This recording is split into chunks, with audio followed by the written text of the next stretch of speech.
It's almost that time of the year where we get to go sit around the Game Awards, and Flute Guy's going to come back and play the flute. One of the worst instruments to jazz solo on. Did you see the little like video announcement? You know what I'm talking about? No. Flute dude's got like the wood pan flute, goes psycho. Yeah, but he's not like playing Aqualung where it's like an actual flute solo. Mm-hmm. I would argue that the worst instrument to try to speed play is the flute. Because if you miss any bit of air going over, you might as well have just opened a soda bottle and just gone, that's all it's going to be. You'd actually get more sound out of doing that, probably. Surprised we've never seen like someone playing like an ocarina when in relation to video games. Right? French horn solo. Mix it up. Do something weird. Put your hand in the instrument. What's that thing called with the fucking crank and all the doodly? Yeah, it's not a glockenspiel. Oh my god, I can't remember what it's called. But yeah, it's like 5 instruments in one. It's got the crank on one end, piano. Yeah, I know what we're talking about. We watched it get played live. Yeah. Yeah. It's interesting. Didn't think I'd see that, but you know. I did. If there was one thing you're like, what do you think you're not going to see? That would have been on the list. Oh, yeah. And especially after watching videos of it and being like, what the fuck is this? That was another one of those instances of, making things happen in the universe. Because it wasn't, we watched the video we watched the video like pretty close to like maybe a week or two. I don't know. Yeah, probably on back-to-back weeks too. We probably watched it more than 1 week. We spoke it into the universe again. And then we just happened to see one. And it's like, what the fuck is this? Anyway, welcome. Yeah. Gamers 2 Podcast, your weekly roundup of news and commentary related to the video game industry and anything else that might pique our interest. It's like Matt handing me his other water. Oh, Jesus. Yeah, you got this, I believe. I believe I can fly. I believe I can fly. Yeah. I didn't realize it until like we got up here and I was like, it was really salty and I'm out. I made steak the other night. So Thursday night was steak night? It was steak night, but it was Samantha's birthday. Oh, yes it was. So I did the old steak, cooked in the cast iron with some butter, some rosemary, some thyme, some garlic. You sear it, do a little basting. Yeah. Well, do you do a basting or do you do the scoop drop? Scoop drop with a spoon. Yeah. But I did the full thing. I pulled the steaks out. Like I went 45 minutes. I pulled them out 45 minutes before I cooked them and let them get up a little bit to room temperature. But I also 15 minutes before I cooked them, I unwrapped them and I took some of that kosher salt, or in our case it was sea salt, but ground up a little bit. And I fucking salted the fuck out of both sides and I let it sit there. Did you get like a good slap in? I did. I had gloves on. I had like fucking rubber latex, whatever the fuck they were. Gloves on. And I was like smushing it in there. But did you slap it? Yeah, of course I slapped it. Because you got every now and then you got to get that nice slap and then stare at whoever's around. Yep. It's especially if it's the kid. You look at him and go. And then I cooked them, obviously, because I'm not, a monster. When you're not going to cook meat. And the moral of the story is that it was an extremely salty meal, but not. It was amazing. It was probably the best steak I've ever cooked, and it was delicious, and it was perfectly cooked. I just nailed it. Luck. Not saying I'm good. It was pure luck. But it was one of those meals that afterwards, an hour later, you feel like you're fucking a husk. Yeah. You're like, I need 3 bottles of water stat. I need it. But yeah, I have consumed so much liquid today. I'm probably pushing 150 ounces of water right now. Jesus Christ. You're on your water kick, aren't you? I'm trying to be, yeah. That immediately got toned down, by the way. Were you just like, okay, this was too hard?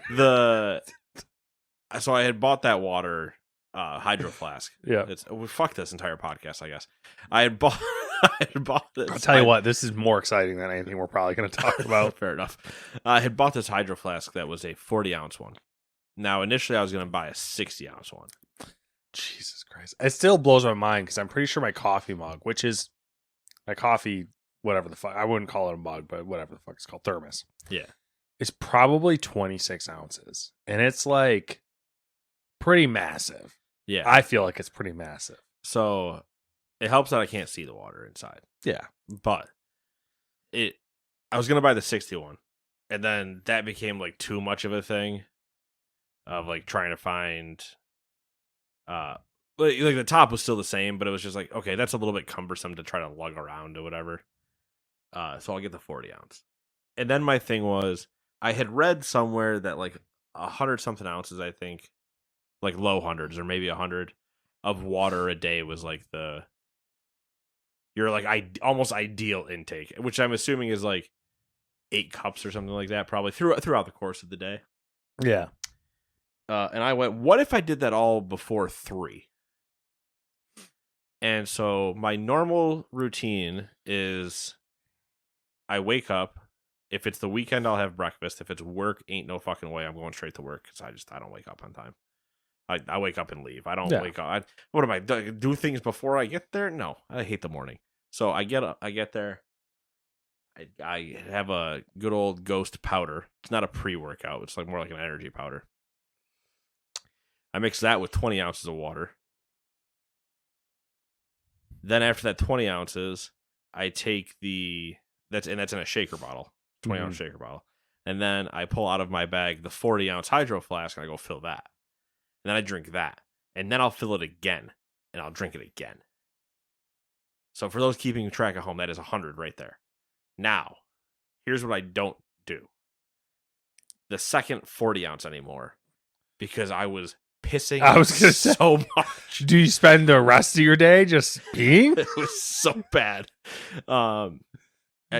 Honestly, I might have been able to save myself some and just piss straight up and drink that because it might have been so pure that it would have been fine. Just straight water. Your mind's like, I don't know what the fuck you're doing right now. But so it's at least 60 ounces essentially of water, right? I'll split that up by drinking some type of something fruited kind of in the middle of the day. I'll something still sometimes with some sense of flavor. Well, sometimes get like a Sprite or something, the least worst of the sodas in quotes. Not really true, but you know what I mean? You trick yourself into thinking it's better than Mountain Dew. Yeah. I'll just have that, or I'll have like a Celsius, or just something that's got, if there's an orange juice, even though that's really sugary too, I'll just get something. I had a Gatorade for the first time the other day, by the way. Holy shit, can't drink that anymore. Pure sugar. Oh my god, it was so bad. Yeah, I drank one a couple months ago, and I was like, "What the fuck is this?" Yeah, I don't know if they're always like that, or no. I got a small one. It was the blue flavor, which is normally the one I would go for, and I just like I can't drink. This is disgusting. I can't drink this. It was like that was weird. You know what I mean? Mm-hmm. One of those like as a kid you drank that for so long. I haven't had one in so long. Oh, weird. Anyway, so I do that right. Yep. So something to break up in the middle of the day, which is usually a bottle or a can, so 12 to 16 ounces, right? 100 some odd now. Then I come home. Well, now I'm home and I've already consumed a lot of liquid. Yeah. But I want more because I'm home, and when I'm home is when I have the hardest time not just ingesting things, which is why there's nothing in the house. Yeah. There's no choice. Because if there's things in the house, I'll eat them. If there's things in the house, I'll drink them. But what's in the house? More water. What is also in the house? Milk. Now. Milk and water. Water, okay. Milk will stop me at a certain point. Yeah. Not just from like, I'm going to throw up, but like, you feel more full. Yeah. So I'll usually have milk with dinner. And then I'll kind of like sip on a water or have something around. And then I'm like, all right, we got to stop because I'm just pissing. Yeah, you just at that point, you might as well fucking strap a bag to your leg. Just put a fucking catheter in and just let loose. Just let it leak out the entire time. Just go straight through. Yeah. But it was like a whole thing. So I cut back. On one of the 40 ounces. And now I've been okay. But I've still been pretty good about rotating more water into my suck hole. Anyway. Should we talk about video games? I guess we might as well. And if you need something else to do other than drink water, you could play these video games. Hey, listen, there's nothing wrong with being a hydro homie, unless you're a drowning homie. There's a fine line. There is. You are steps away at any given moment if you're not careful. Oh. Like, I mean, when I say it was bad, there were moments today, because today I drank a lot. I drank 2 40s, another 16, another 20. I'm drinking this water now. I grabbed it's Friday, so I grabbed a Mountain Dew on the way home when I got gas. I'm liquid. I'm buoyant. Buoyant. But like, I can feel things in my body right now. Like if I sit certain ways, I think I drank so much water, I can feel things in my body. I think it's a mix between having so much liquid in me and I ate a little bit of spicy food last night. So I'm just in like this weird.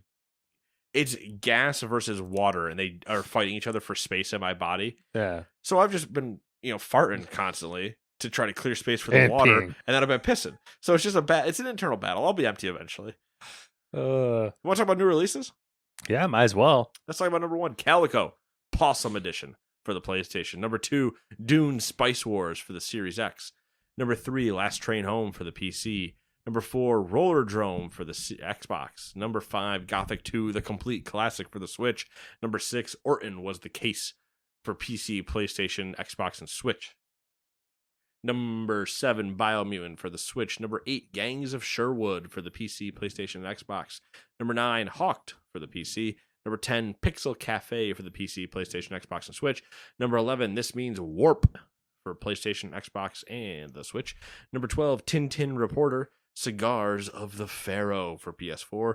Number 13, Toaster Ball for the Switch. Number 14, Batman Arkham Trilogy for the Switch. Runs like dog shit. Number 15, Dragon Quest Monsters, The Dark Prince for the Switch. Number 16, Sanguivore 20 Below for the PC. And number 17, Steam World Build for PC, PlayStation, Xbox, and the Switch. I saw a headline that was like, Batman Arkham Trilogy runs at 0 frames per second on the Switch or something like that. I'm like, I saw some clips.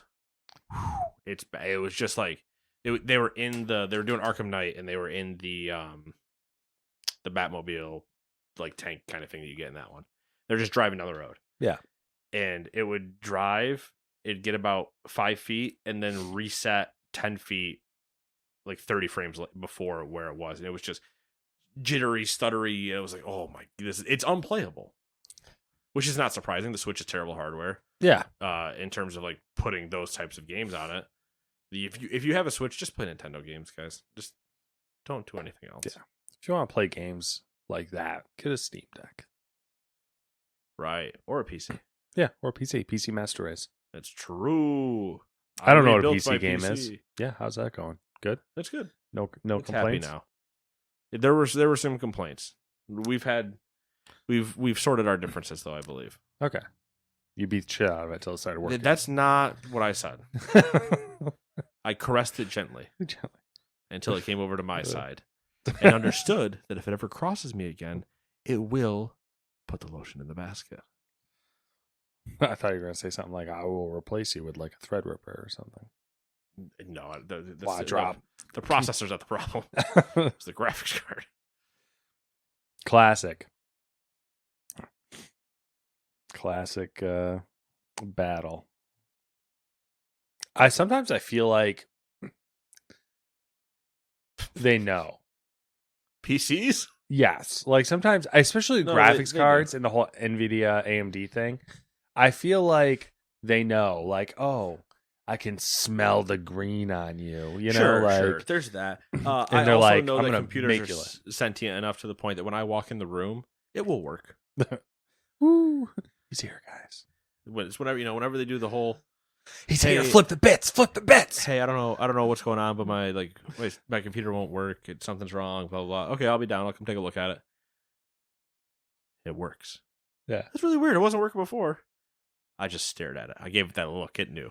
Yeah. It understands. It understands. It won't do that again to you. I'm sorry. Yeah. I know what that is. Doing this as I'm walking out of the room. Just Yeah. you see me distray. I see you. You see me. I see you. One of the Russian ladies at work. So it's like, magic hands. Oh, your magic hands. I'm like, you have no idea. At what point do you start singing Rasputin before you like? That would be really funny. Just hey, hey. Rasputin. Ra ra Rasputin, lover of the Russian. Is it weird that when that song came out, his like grandkids were alive, and that entire song is about your granddad fucks? I mean, how many grandkids does he have? Do we know? Probably a lot. Probably. What are you feeling? Hey, what's this song on the radio about? It's your grandfather. He's a whore. I'm feeling evens. It's old grandpappy. That whore. We're so derailed. It's my mind. All right. The inner machinations of my mind are an enigma. Number 1. Let's get the legal stuff out of the way. There seems to be a few settlements this week. There's about to be one for this podcast. A settlement needs your help. No, Preston. CD Projekt has settled a class action lawsuit filed by its own investors who claim they were misled over Cyberpunk 2077's quality at launch. The lawsuit was settled for $1.85 million earlier this year, and the game firm did not have to admit to the suit's allegations. Basically, a judge signed off on the deal. Oh. Krafton and NetEase has resolved their dispute over PUBG and Knives Out. A court judge ruled that Krafton proved NetEase breached the terms of their contract, but that Krafton had failed to prove the $65 million in damages it had asked for. Excuse me. The court awarded Krafton an undisclosed sum in liquidated damages. Epic Games Inc. I love this one. This is a good one. Epic Games and Google have been ordered to hold settlement talks before the jury of the ongoing antitrust trial makes its verdict. The order came after Epic's lead attorney revealed that the two companies had never formally attempted to settle their dispute. I mean, I like that. I don't know. Does that benefit Epic?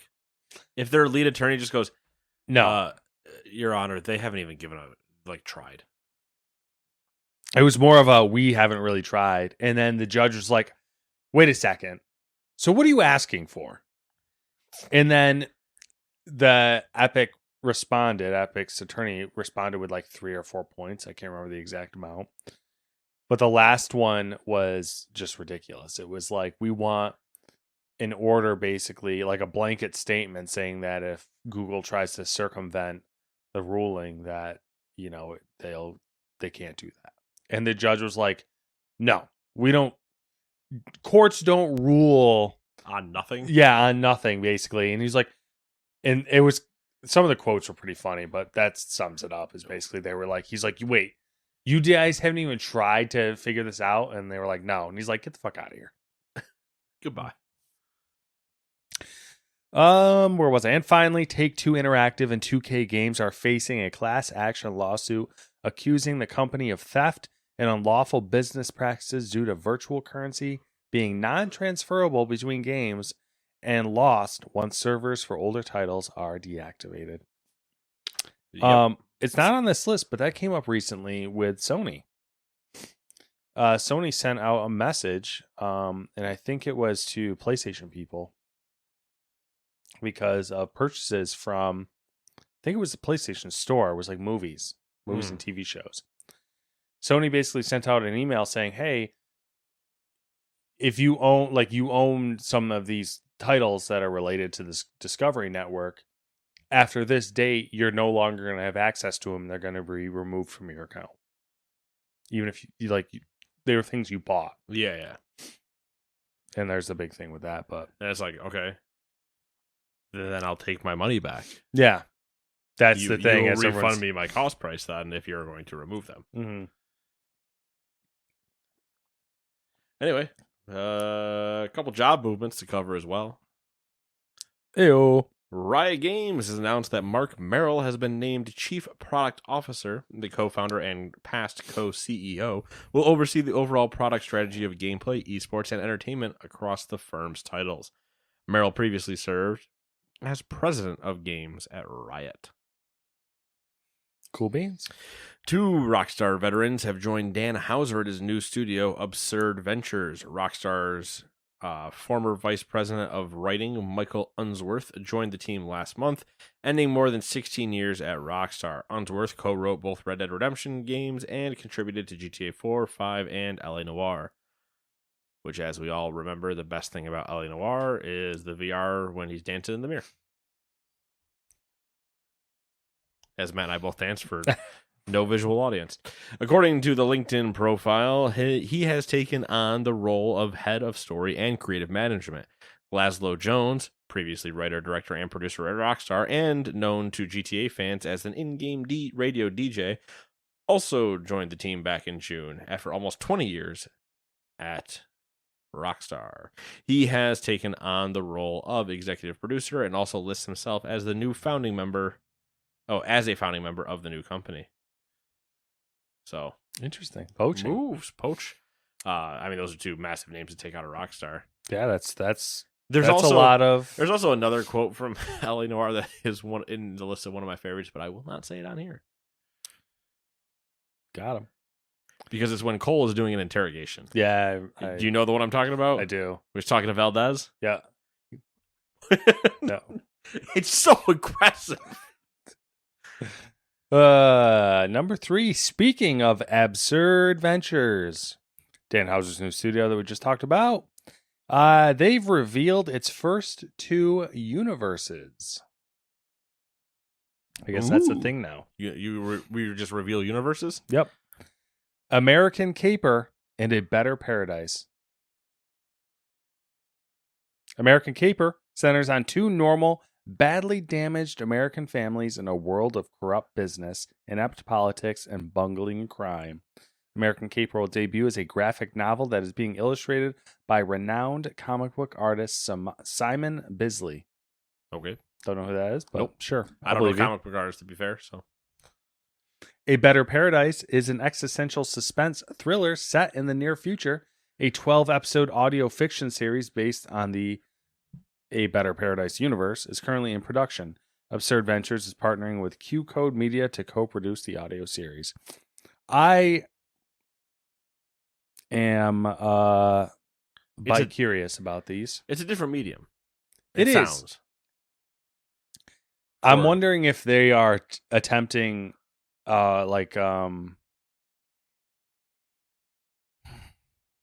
obviously they are attempting it because they're fucking doing it, but I like the approach of they're establishing their IP through other media that's easily consumed initially, and that while they work on the games, I'm assuming there's going to be games coming, but who knows? Right. Here's something to whet your appetite. Yeah, to get an idea of the universe and pull you in and backstory, and which also might, in theory, be cheaper to produce than an entire game. Oh yeah, I mean when Halo did the audio, the podcast, I don't know if you remember that. I can't remember what it was called, but they did they did an in-universe podcast series. I don't. I only remember Forward Unto Dawn. Yeah, it was really good. I mean, it was made almost. It was from an in-universe perspective, and it was like a audio, like a narrative. And they were also doing books though too. Yeah.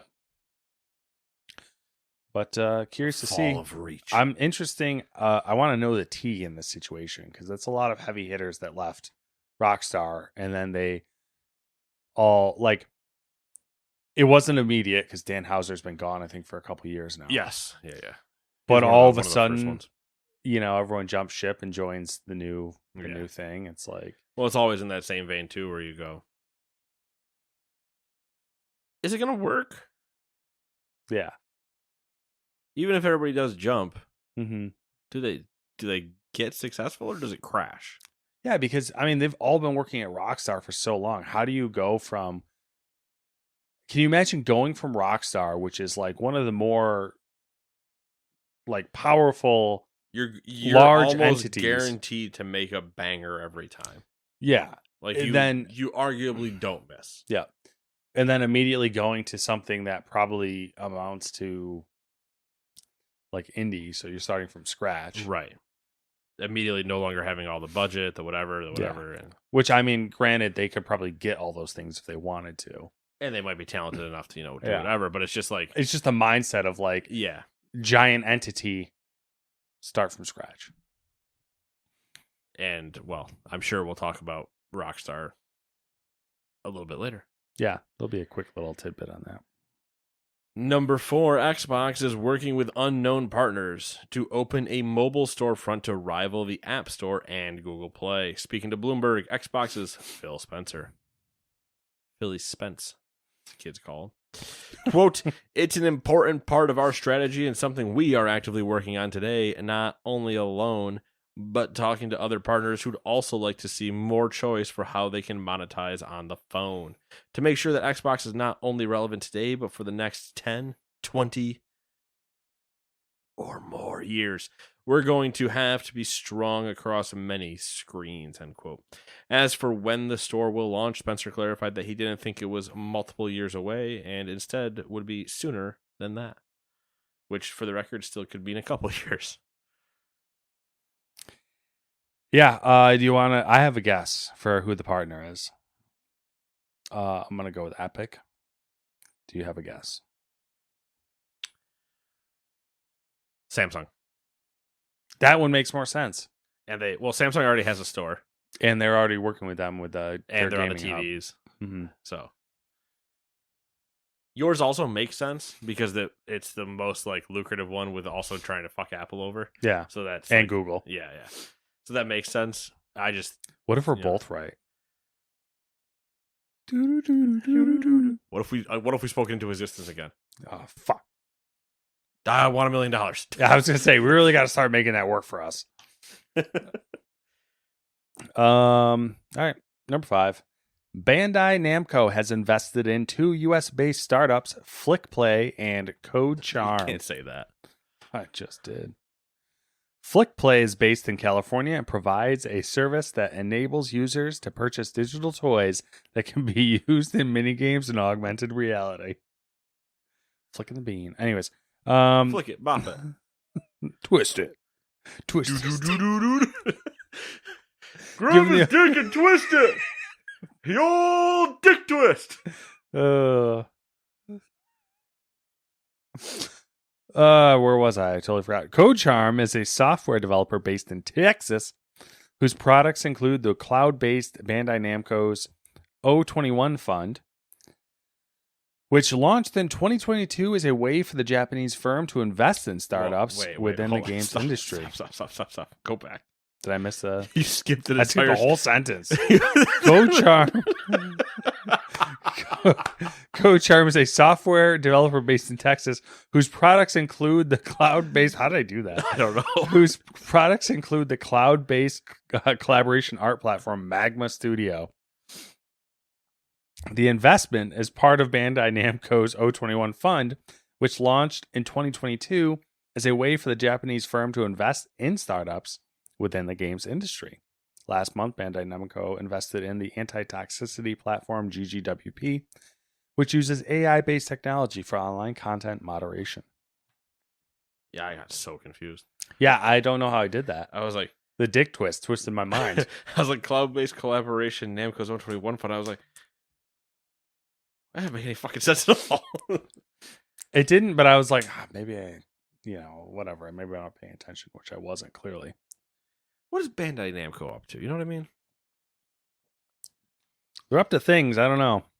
Honestly, the majority of the Japanese companies from back in the day, what the fuck are they up to?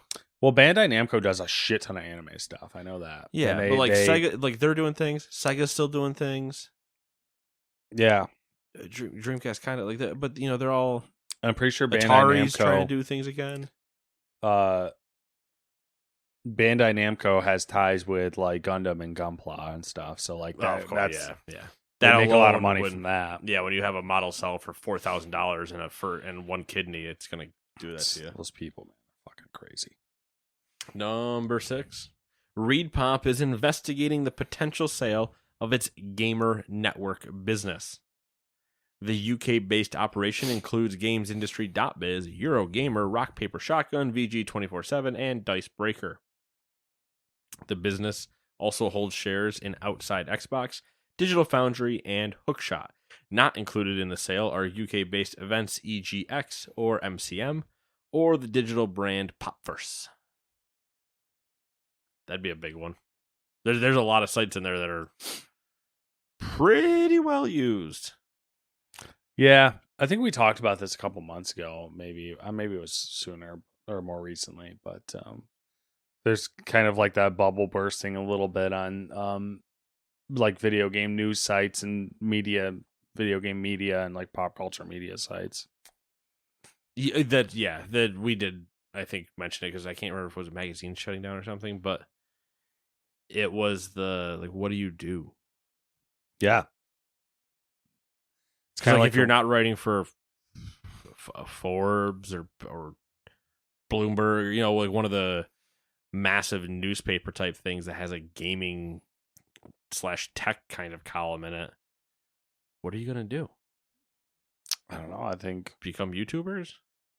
That seems like a terrible idea. Yeah, I mean that your options are like Patreon? YouTube or some crowdfunded thing. Yeah. Or freelance, I guess, but all of those have none of those sound particularly right, especially safe. Yeah, it'll be interesting. Yeah, I was lamenting the downfall of the magazine the other day. I was thinking we've lamented that a few times. We have. And every time I just tell you to get over it. Yeah. But we do get to wax poetic about thinking about the Barnes & Noble magazine aisles and walking through and seeing the paintball magazines and seeing... Yeah, well, that's what did it, of course. Of course, fucking course it But, was. like, I feel like there's, like, a whole wealth of like, knowledge and history almost that is going to be lost because, like, the majority of those magazines were never digitized or anything. So it's like, that's just... No, there weren't. I'm sure there's probably some like I was trying to like a magazine archive. Yeah, like going back to paintball, I was like trying to find. So I'm like on the kick of like nostalgia. Yeah, and I was like, oh, let me try to find. There's a specific paintball gun that I'm looking for, but I don't really know. Custom. No. The most white girl paintball gun there was. I don't really know what the exact model was, and I just remember seeing it like all the time in paintball magazines and like ads and stuff, and being like, a younger kid basically being like, it's so cool to have that. It wasn't an Angel, was it? No, it was a Bob Long. Oh, okay. Bob Long Intimidator, but I can't remember like exactly which one. I just remember it had like an orange and black fade. Okay. And so like I'm trying to I've been doing some internet research trying to figure out what it is, but like I'm finding with paintball that it all happened in that era when we were kind of discovering the internet. Figuring out what the internet was. So like there's so much information that just doesn't exist online. Yeah, so it's one of those where it's like you know that if you found an old magazine from that time and opened it, you'd immediately find your answer, but you have to find it. Yeah, so like it's I'm like, all this shit that's lost. And I remember when my grandfather passed away, he had a whole storage unit, like not storage unit, but like a whole like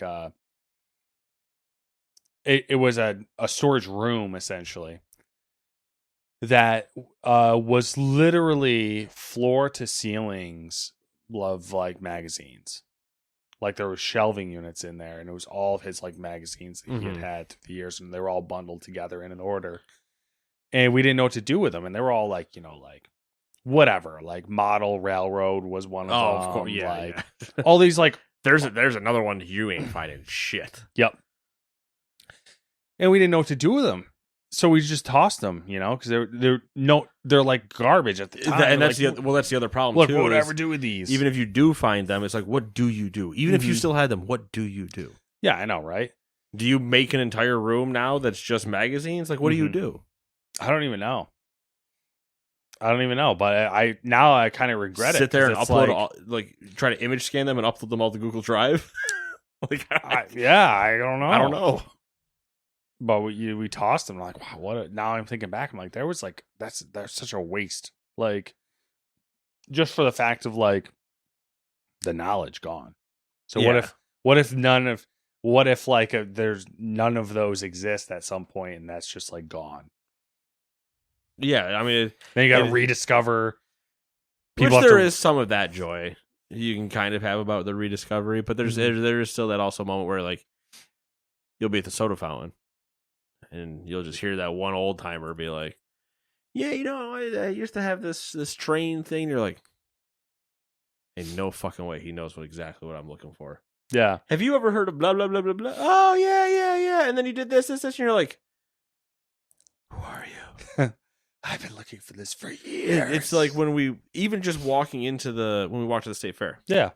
And we went up to the model circuses. Yep.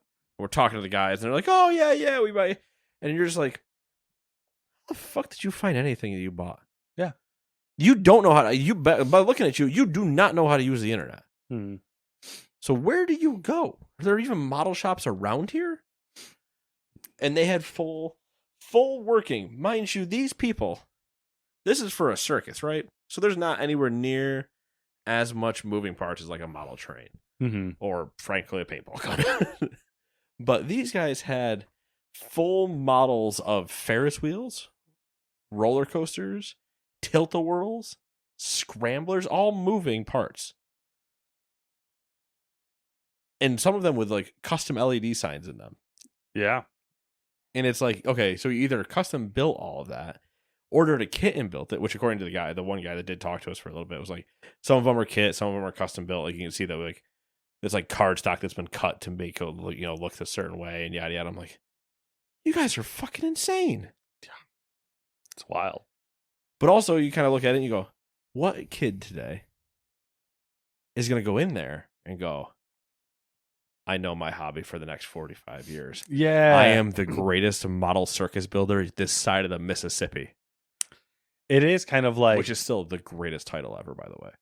It's the greatest way to end any title. I'm the best anything this side of the Mississippi. In 2023, like a claim. There is, I think, a lot of stuff like that that's not going to survive. Like that, and like paintball is a good example. Like that's a dying sport. Like I think paintball was always dying, even when it boomed. Yeah, I mean the mid 2000s was probably its peak, and then it just was downhill from there. I mean, the joke is that, well, God, do I want to say that? The joke is you need another war if you want it to be kind of cool. For like a lot of the guys, it was their haha, I'm gonna go shoot things and shoot people, but not shoot people. Yeah, but now it's airsoft. It's now it's airsoft. And the airsoft guys are nutty. They are nutty.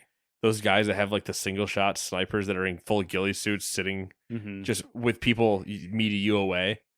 Those YouTube videos, some of my favorite.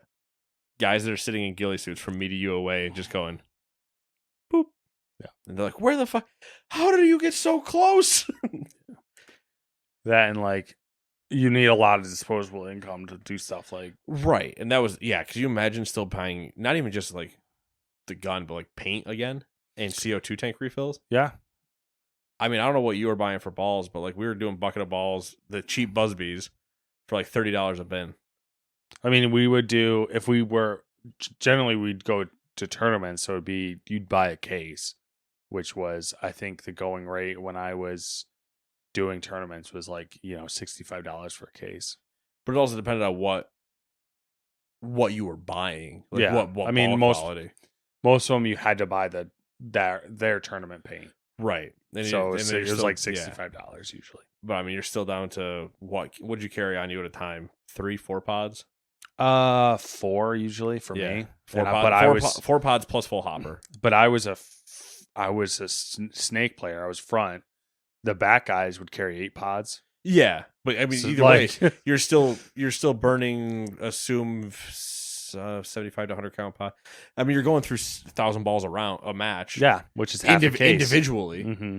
Like, yeah, like I probably went through. That's not even counting when you get to like e-hoppers and everything else into a gun. Yeah, like I was more conservative than most people, and I probably went through on average, I would say, probably 400 balls, 300 or 400 balls a game match. Yeah. And like some of the people I played with, they would go through a case of paint in a single match. Yeah, and it's just like, what the fuck? Yeah, well, not actually, no, 100, like half a case. They could go through a half a case of paint in a match. Yeah, and it's just some stuff like that. You're like, what? Yeah, but I could see like the train thing coming back in because it's just you chill at home and that has the same. That requires skill, like a lot of like skill and time. Yeah, and that's why I think you see a lot of older people that start to have that time kind of do it. But that's one of those like pandemic boom type of moments where it's like if you ever found a place that you could order a bunch of stuff from, then like, hey, they send the model to you, you build it, you attach it to the track, and now you have the displays. But that becomes the biggest problem with that one is a space thing. Yeah, like actually having just a room to do it, not even just the time, but like, do you have a spare room in a house that you can dedicate to a train set? No, right. I mean, me, yes. But like you're a rarity. I'm a rarity because I live in the middle of nowhere in a house that's too big for me. But it's just there's certain things, and then when you get to the magazine thing, like I have some magazines, but they're nothing that's old. It's like old Game Informers, which were digital too, and like Sports Illustrated digital, and the swimsuit editions, which were more important to me, but they're digital and sticky pages. Yeah, well, no, never that. That you ruin quality. I don't want to look at them still. But it's just stuff like that where you're kind of like, and the other thing with magazines too is until you reach vintage, there's that middle ground where they're useless. Yeah, and you just gotta leave them somewhere. Because I think we talked about it with skateboarding and the death of the like mixtapes. Yeah, like watching an old Rodney Mullen one where he's actually just going nuts doing all this groundwork. And you're like, do those even exist anymore? Or is it just the X Games? Yeah. And apparently they do, but like, I would never know. But that's also wondering, is like, are they dead or have my interests swung so far in one direction that I would never notice? Because there's now there's information overload where if you walk slightly one way or the other, you could end up, you butterfly affect yourself so hard into the other direction. Yeah, which is kind of like I've noticed with trying to follow some more of the paintball stuff recently. It's doing the full circle thing. So it's like, it's not like speedball and tournament ball and stuff like that. That's not going, that's like dying, but woods ball's coming back again. So it's all like, it's kind of come full circle. And now it's like grassroots again to where like it's woods ball and people playing with their friends in the woods. And back like, to the West Point games. Yeah. So it's like where it started. Yeah. And woods ball to me was always more fun anyway. But that's a me thing from like I like to play the tactical game. Yeah. Versus play just the. Well, that's a lot of bum rush game.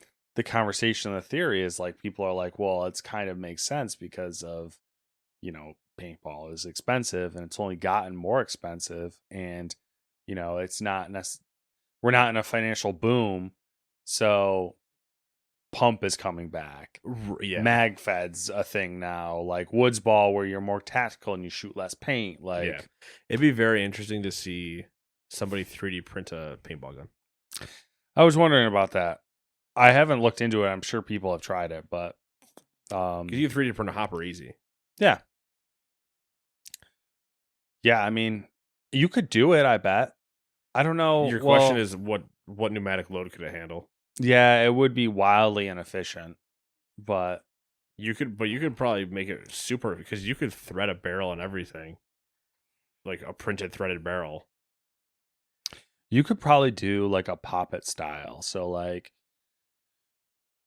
you also could you could just probably keep the mechanism depending on which one you got. You could keep like the actual mechanism normal, but then 3D print barrel, hopper, and everything else to be like custom style to be efficient. And so you still have all of that, but then you have like this weirdly perfect fed hopper, like weird design, and then there's a barrel that shoots around corners. That's not a thing, but like it'd be really cool.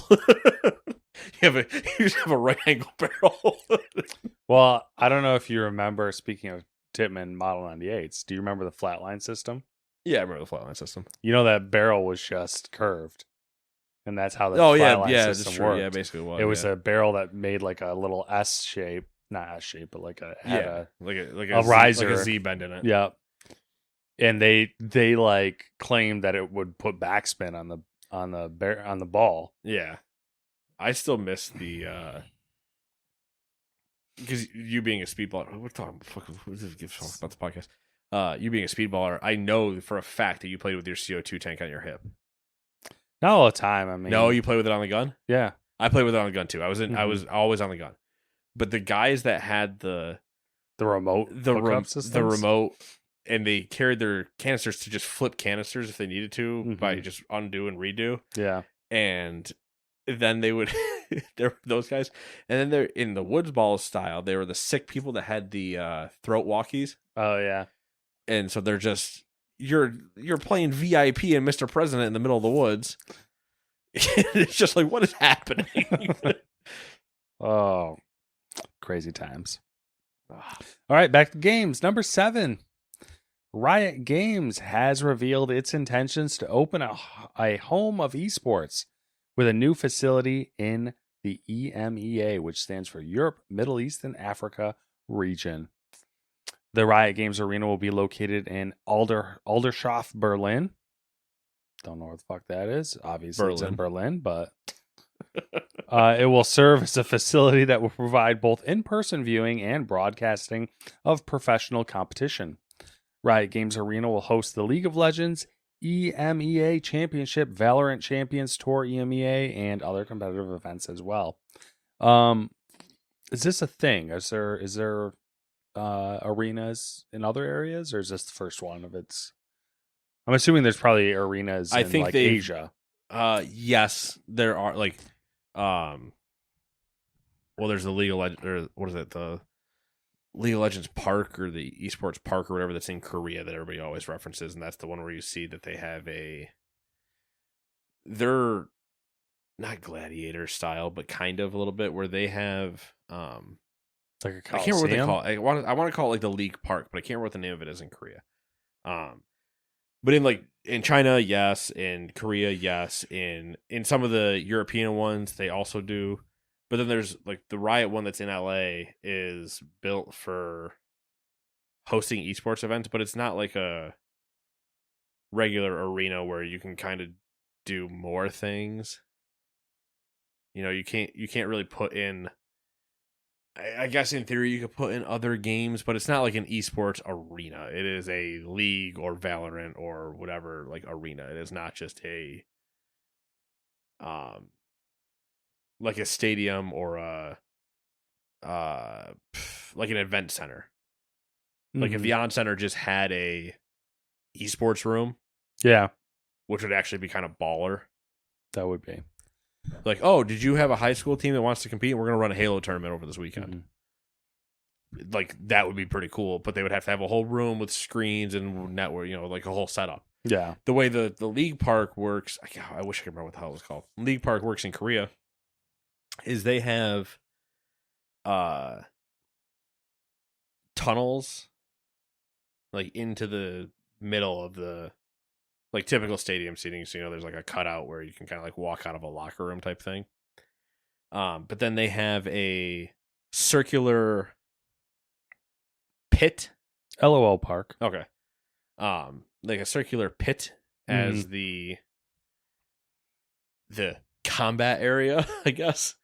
And it's two rounded desks with the 5 monitors on them facing each other. And then above that, vertically, is a massive like scoreboard it's like, jumbotron. It's almost like amphitheater style. Kind of, but it's fully circular. Yeah. All the way around that pit. That's why I say like Coliseum style almost. Because there is those guys, and then all the seating goes back from that like only a few rows. It's pretty small. Like it's closer to like think of like a college basketball stadium.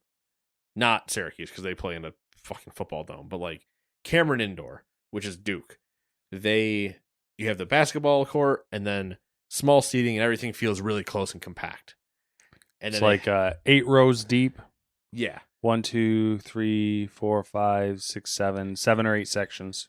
But it's pretty So. compact, pretty busy. There is like a outer ring with like concessions and stuff on it. But then above the combatants is a giant like jumbotron. That's a 4-sided one that's showing the game, and it's it's a pretty cool environment. But not everywhere just has that. Yeah, But it's a very cool thing to see and do. So we'll see. looked like it had comfy chairs and it had like big armrests with cup holders and stuff. Looked nice. Very nice. Their days, I think, for competition, I don't know if they still do it this way. They used to, but they do best 2 out of 3. Mm-hmm. Or they did 2 matches a day. So instead of like just being on the weekend and doing like 5 matches in one run or whatever, they would just do like over 4 days or 3 days, and they would do 2 matches a day. Yeah. And you were going to like watch a movie essentially. You're there for a few hours, but you relax and you chill, and then you leave. Number 8. A report by the Entertainment Software Association has found that 72% of the 500-plus children, ages 10 to 17, surveyed in the U.S. want games-related products for Christmas. Subscriptions were the most popular gift idea at 39%, followed closely by consoles at 38%. Game accessories are 32%, and in-game currency is 29%. I want more breakdowns of like when they say subscriptions, what does that mean? I'm assuming it means like Roblox shit. Sure, that makes sense, yeah. But does Roblox have a subscription? Like WoW has a subscription. Final Fantasy has a subscription. Fortnite doesn't have one though. Fortnite's technically free to play. But do you count Battle Pass as a subscription? Like that's what I would like to know is like a little bit more of the breakdown. Yeah, okay, I get what you're saying. Because like that could be considered in-game currency or game accessories or only 22% of the children surveyed wanted physical games this Christmas. The ESA also surveyed more than 500 adults for the study, which found that 1 in 3 plan to buy video games for themselves or others, with 57% of parents considering buying video game-related presents for their children. Thanks, Mom and Dad. Game-related products came out on top, beating other gift ideas such as money and gift cards, 70%, or technology like smartphones and smartwatches, 62%. Books were the lowest on the gift list at 26%, because these kids don't know how to read. Go read a book, you heathen. Me staring at like the books that I haven't finished. Yeah. Samantha was showing me, so like she wanted to do advent calendars this year. Oh, okay. And she was showing me like buy the Lego one. We did a puzzle one. Yeah, for ourselves. But like buy the Lego one. Enjoy yourself. Maybe when Aiden gets older, we'll do one. I'll do a Lego one with him. I don't know. No, but then you buy 2, one for you. Yeah. So wait, how does the puzzle one work? So it's a 25-day one. Okay. I think it's 25 days of Christmas. That's usually what they are. Some are 12, like some of the adult ones are 12. Yeah. But because their attention span's shorter. Yeah, each puzzle, each day is a 50-piece puzzle, and then all the puzzles combine to make so like it basically. So you do like essentially a section of a big 25 collage image type thing. Yes. Okay. I mean, if you saw it, you'd understand the concept, but it basically yeah. looks like a giant, like I guess like a doorway or something, and then like each puzzle is like a window. So like, okay, yeah, no, I get it. The puzzle, it's the entire image itself kind of looks like an advent calendar. Gotcha. But because I was wondering like what the 50 piece makes sense. I was wondering what the size was because depending on, I mean, you know how big an advent calendar is. And then when you're like, yeah, it's a puzzle one, I'm like, how fucking big is the advent calendar that you're getting a puzzle out of it? Because that was my first question. Some puzzle boxes because we were spitballing like, what do we do? You know, we could do the wine one and stuff like that. I'm like, we're not gonna drink. Like that's a lot. There's some that I've seen that people will do like a makeup one or whatever, or they'll do like a liquor one where it's the little bottles. Mm-hmm. I'm like, what are you just trying to kill yourself? Yeah. So she's like, all right, let's do puzzles. And I was like, wait. How big are these puzzles? Because like I only got I'm not doing if it's like 10 pieces, get the fuck out of here. But if it's like 500 pieces, also not interested. Yeah, we need a happy middle. So like 50 pieces, I'm like, that seems fair. Like you could do that real quick, bang it out, but you feel like you've done something. Yeah, yeah. Anyways, she was showing me, and then you feel really annoyed when it took 2.5 hours, and you're like, I'm gonna fucking lose my mind. she was showing me like this guy, or it was like a TikTok or something. This guy made his wife an advent calendar, and it's 25 books. I'm like, what the fuck is the point? So apparently, blow your mind. Mm-hmm. I didn't believe her when she said this. Okay. But maybe it's true. I didn't grill her on it. Okay. My cousin's wife. Yes. Reads about a book a night. Because like everybody else just goes to bed. She's like, I can't sleep that well for a little bit. So I read fast. So I just read a book. I wanted to be like, what book you reading? Yeah, I mean, it's hard for me to comprehend. Like, I know people can read fast, and like, I know that as I've gotten older, I've clearly slowed down. But it's hard for me to comprehend someone could read a full book in a what amounts to an evening or day. Yeah. I can't do it I could do it in a day depending on the book, but I have to be into it. If I'm not into it, I will not continue. And I can read pretty fast, but there's a difference between reading fast and comprehending. Yes. And depending on what the story is, I will have to stop. But like when I'm reading the book I need to finish before the end of the year, because it's taken me like 3 years because I just kind of stopped reading it when I started listening to some other stuff, was Center Stage by Michael Kay. Mm-hmm. And it's him going through a lot of his old interviews from the show and like, talking and stuff like that. And I'm 3/4 of the way through it. But that's not one that I have to like devote my full attention to. So I can speed through it pretty quick if I wanted to. But if I was doing like a murder mystery, like I got a few of those, or like a crime thing, or if our homie at Hardcore History wrote a book and I was reading that, like I'm going to be paying so much attention. He has a book. He only has one? Yeah. I'd be surprised if he had. Oh, I figured he'd have more. I think it's called The End Is Nigh. Fitting. So many thoughts are running through my head now because I'm halfway through episode 70 of part 2 of Tales of the Acer. I haven't started it yet. Not Tales. I don't remember what he calls it. Twilight.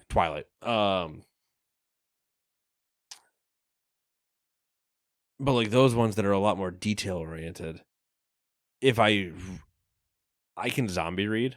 Yeah. And I'll realize it 4 pages later. Yeah. And I'll be like, what the fuck? No, hold on. Gotta go back. I do that with fucking audiobooks sometimes too. Yeah.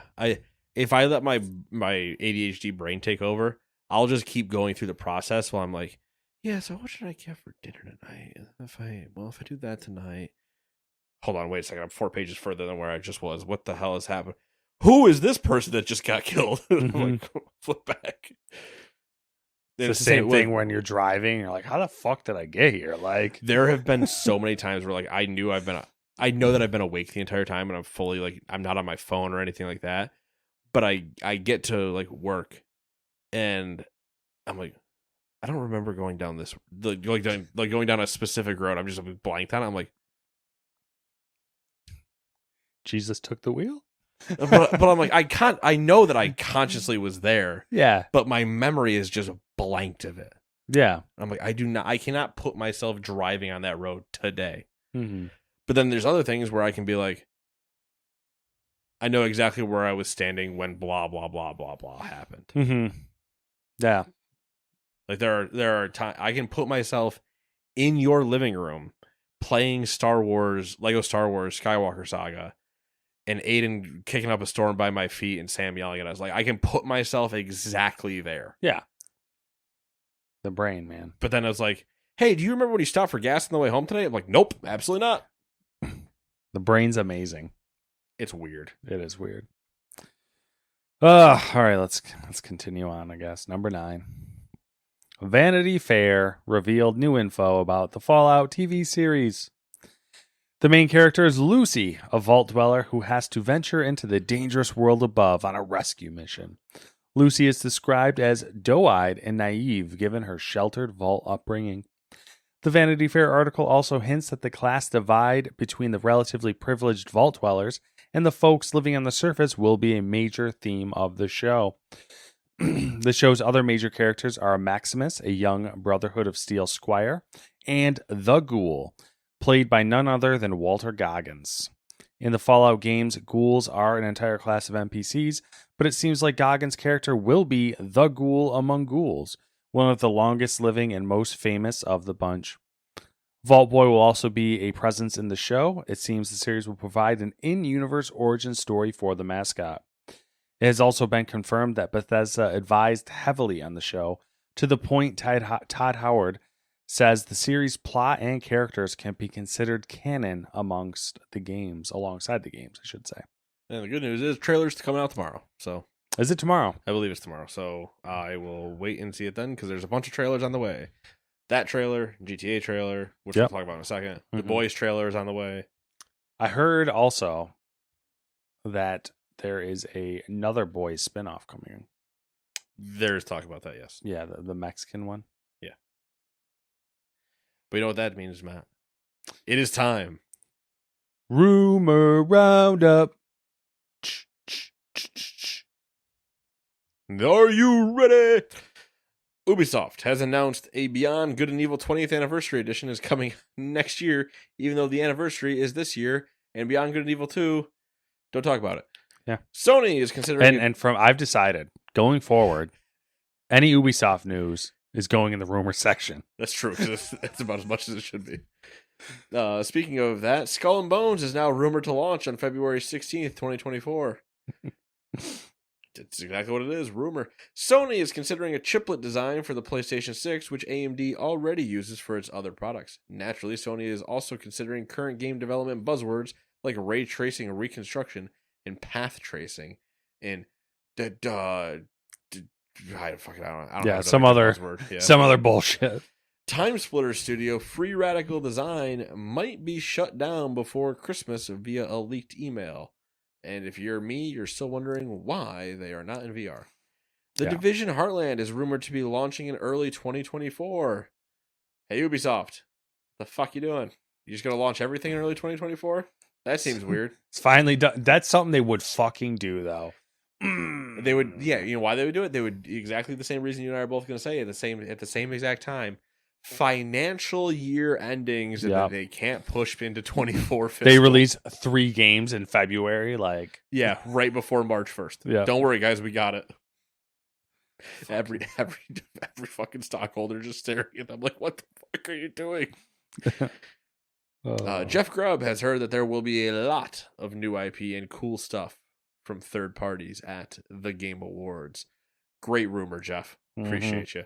Killing it. Senua's Saga, Hellblade 2, which I think is actually supposed to be written the other way, has received an R 18+ rating in Australia because it fancies criminals on an island. Oof. Got him. Get it? Because that's how Australia is. G'day, mate. G'day. Put another shrimp on the barbie. G'day, Yank.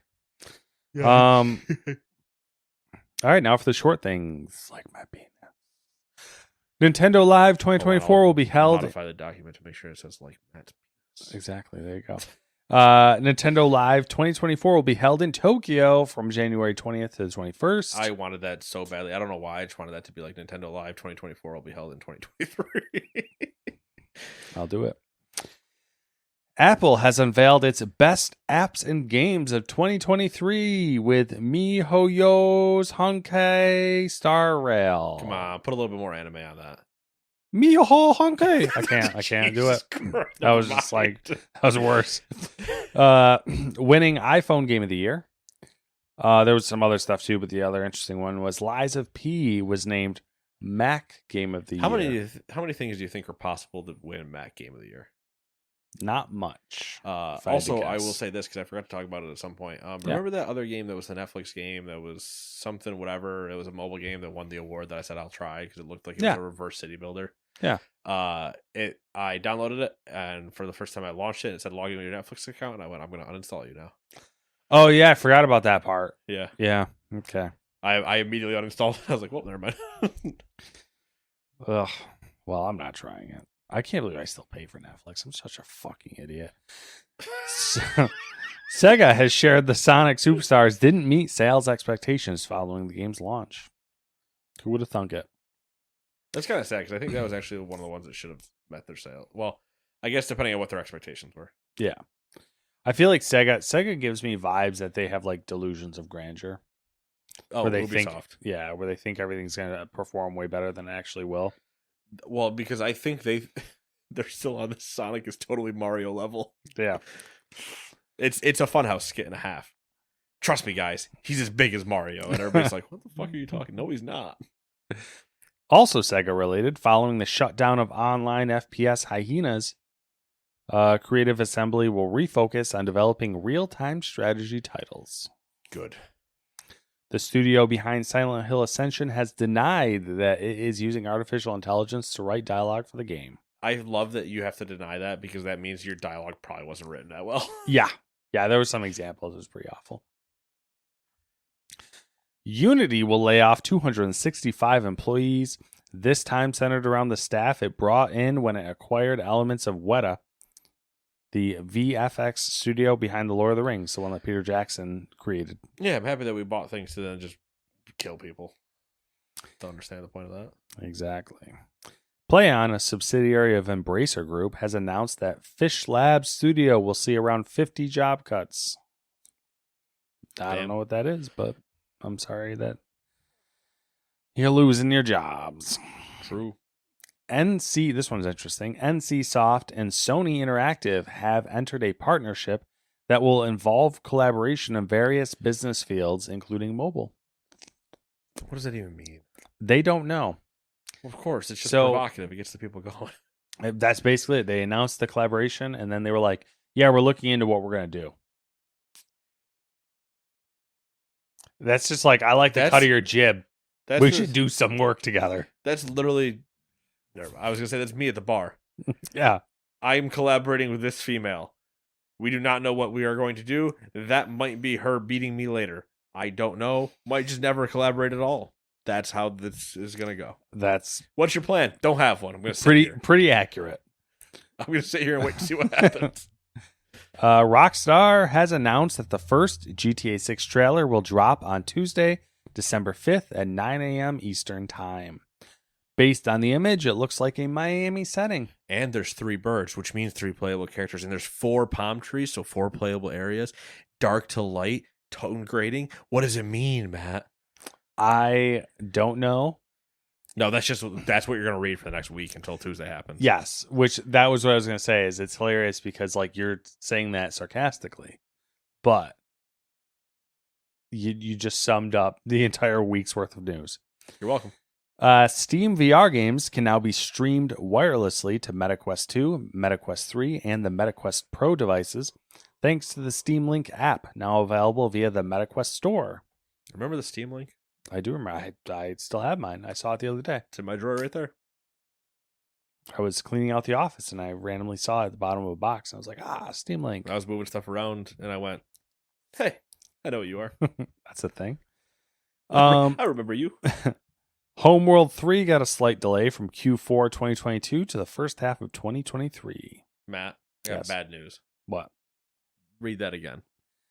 Slight delay from Q4 2024 to the first half of 2023.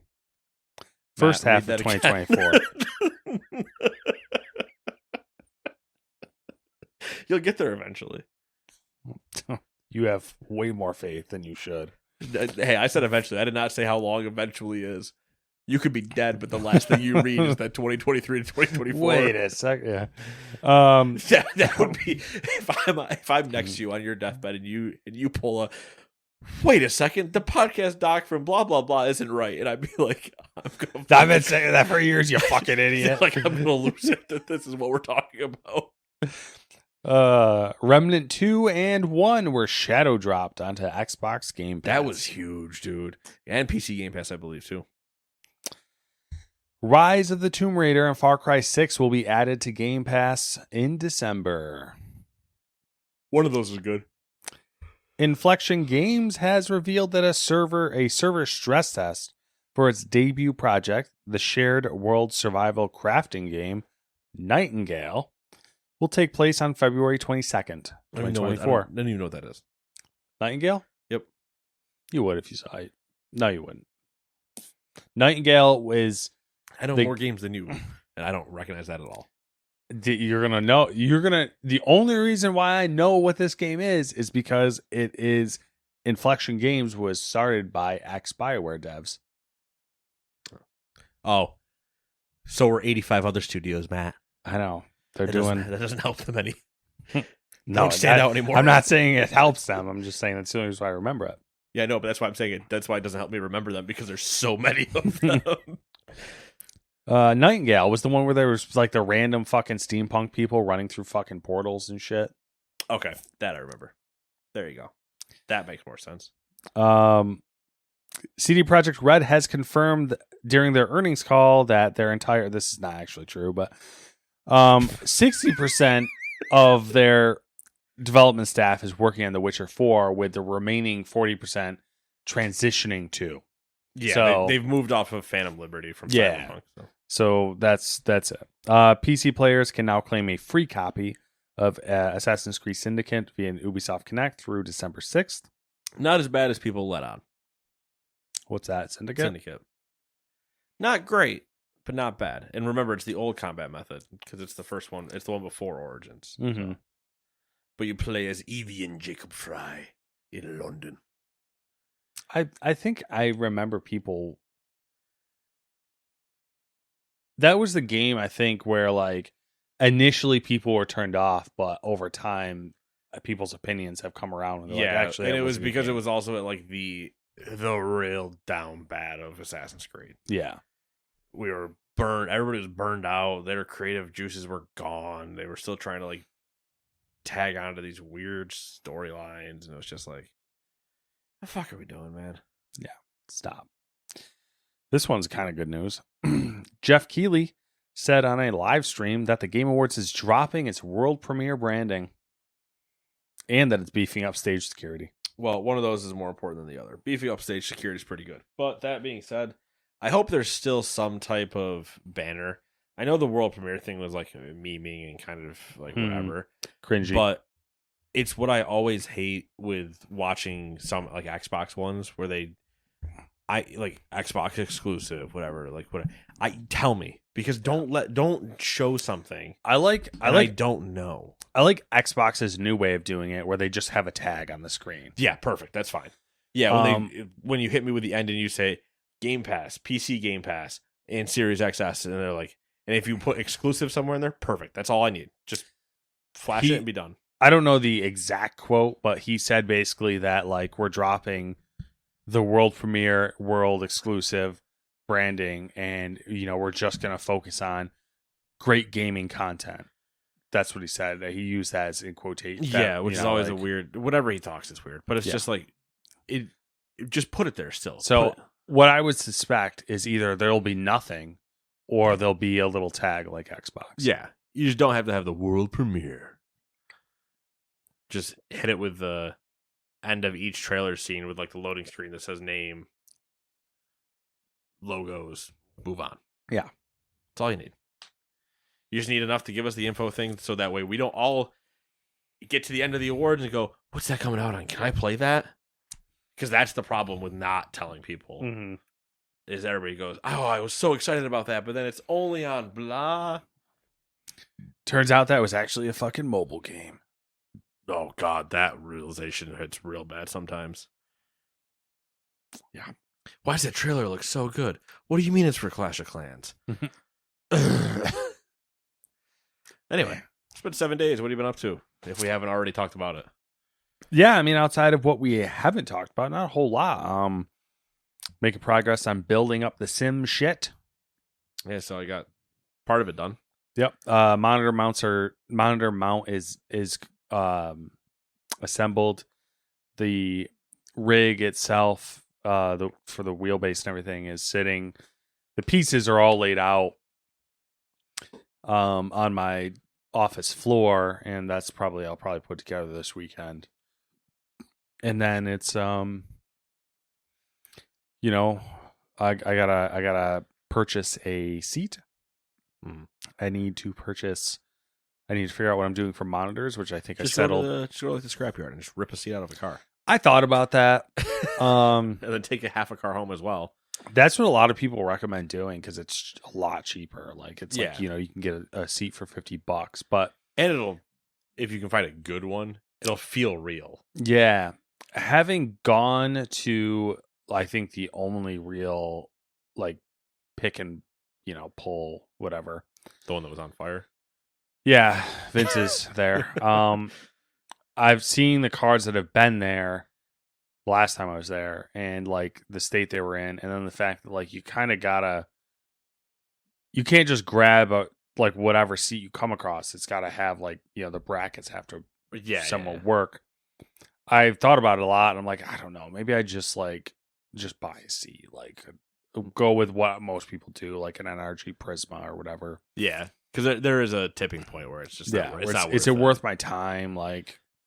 And then if you go out there, it's not there. You gotta go back the next time. Yeah. So I don't know if it's worth the hassle. I haven't completely decided yet. And then you could hit up John, or not John, Tucci. Oh yeah. Like, hey, maybe. I know this is a weird question, but do you have any seats just chilling? Maybe. Some people recommended that too. They said if you have like a race shop or something nearby, because the seats expire, like because they're like regulation wise. Yeah. And like a lot of times, like you might be able to get one even for free or something because like they can't use them. So they're just gonna toss them otherwise. Yeah. Or depending on the car, they'll remove the other one. Yeah. It'll be a 1-seater instead of 2. So it's like, give me the passenger seat. Yeah. I got to figure out monitors, and then that's really it. Other than like figuring out wiring and all that bullshit. Yeah, the actual like technical part of it. What else? Christmas, holidays, all that bullshit. I haven't really been able to watch anything. I wanted to watch Monarch. Haven't been able to. The reviews for Godzilla -1. What, really good. Yeah. My brother like texts me randomly and he's like, I don't know what did he say? His wording was funny, but he's like, I don't know what your appetite is for Godzilla movies. He's like, but I went and saw -1. And he's like, holy shit, was it amazing? He's like, I think you'd really love it. You should have said, you don't even understand. Yeah. I watched King of the Monsters. So I want to make a point to go see that. Yeah. I heard a lot of good things and people saying like, it shouldn't be as like visually and everything good as it is. Yeah. And I'm like, yeah. I heard like I was listening to a review on NPR and they're like, it's just a good movie. Like it's not even like if you just not ignore the fact that it's Godzilla movies, like it's actually a good movie. And I heard some people doing and it's like the best Godzilla movie since Godzilla, like back before even Broderick. Like like it does what it's supposed to do, and you're like, what does that mean? I'm so used to this being a joke. Yeah, there's a lot to watch. Yeah. So we've been up to. Well, now you bring that up, I got a lot I gotta watch because there's still like I gotta watch the new Grand Tour. Mm-hmm. Like I'm so far behind on a bunch of things. I'm pretty sure I finished the season 3 of The Boys, but I honestly don't remember now. I'm in that weird limbo state where I'm like, did I? Or did I just see enough images from it that I think I did? I didn't even watch it. So I gotta watch that. I gotta watch a couple other things. Read a couple things. I'm going through the most recent Hardcore History podcast. I'm going through Fulgrim from Warhammer. Just devouring content. I'm trying to finish my audiobook before I start.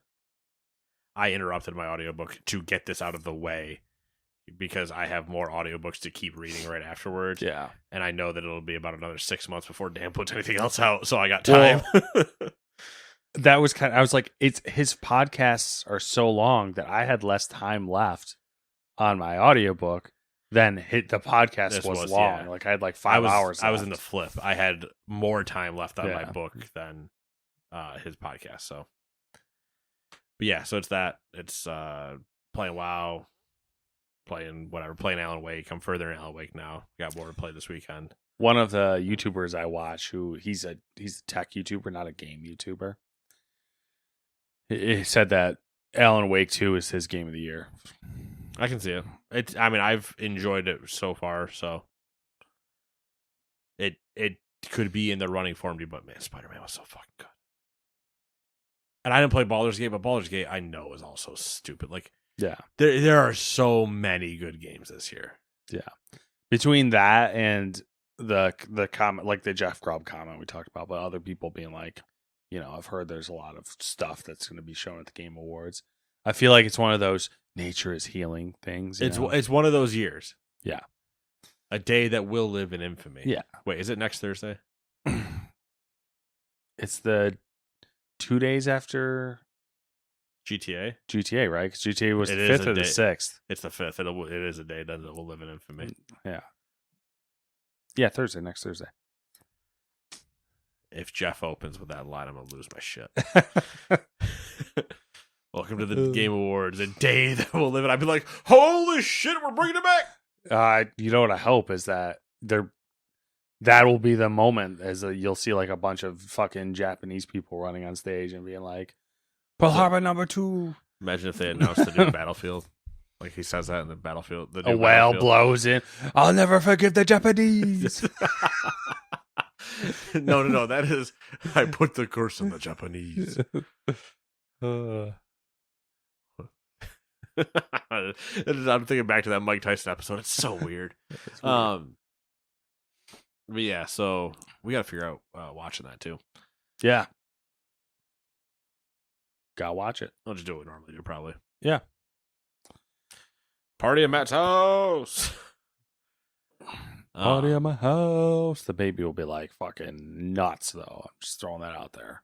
The baby's always been nuts, though. He's not really a baby anymore. He's just crazy. The toddler will be nuts then. He's full. He was nuts last time.